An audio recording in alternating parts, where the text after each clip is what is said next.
एक ऐसी घटना सुनाने जा रहा हूं जिसे सुनकर आपके रोंगटे खड़े हो जाएंगे। ये कहानी है अटूट विश्वास की। एक ऐसी बूढ़ी माँ की जिन्होंने दुनिया के तानों से ज्यादा अपने कान्हा पर भरोसा किया। गांव का नाम था गोपालपुर। वहां एक माई रहती थी। बेचारी के पास पहनने को ढंग के कपड़े नहीं थे, पर एक पुरानी लकड़ी की टोकरी हमेशा उनके सीने से चिपकी रहती थी। क्यों? क्योंकि उस टोकरी में उनके प्राण बसते थे, उनके नन्हे से लड्डू गोपाल। थोड़ा रुककर आवाज में थोड़ा दुख लाएं। लेकिन दुख की बात तो देखिए। माई के 3 बेटे थे, राम, श्याम और मोहन। नाम तो भगवान के थे, पर दिल पत्थर के।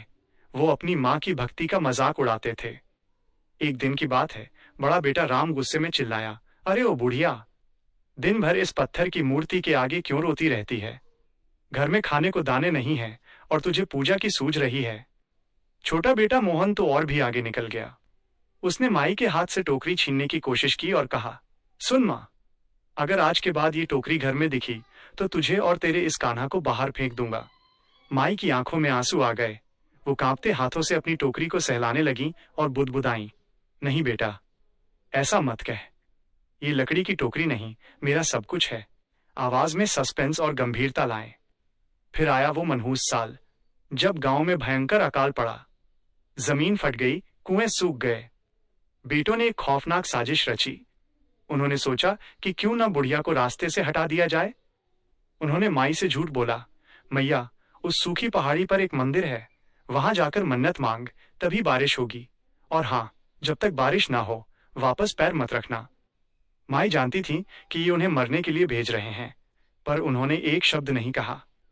अपनी टोकरी उठाई और नंगे पैर उस जलती हुई पहाड़ी पर चल दी। आवाज को थोड़ा धीमा और भावुक करें। पहाड़ी पर पहुंचते पहुंचते माई की हिम्मत जवाब दे गई।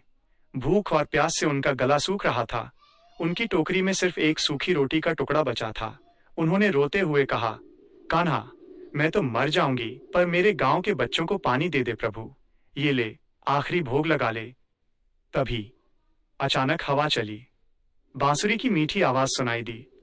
माई ने देखा, एक छोटा सा चरवाहा बालक खड़ा था। उस बालक ने बड़े प्यार से पूछा, मैया, बड़ी भूख लगी है, कुछ खिलाओगी? माई का दिल पसीज गया। उन्होंने वो आखिरी टुकड़ा उस बालक को दे दिया। और जानते हैं क्या हुआ?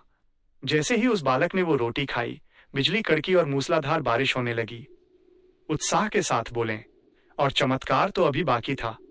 माई की वो पुरानी लकड़ी की टोकरी अचानक सोने की तरह चमकने लगी।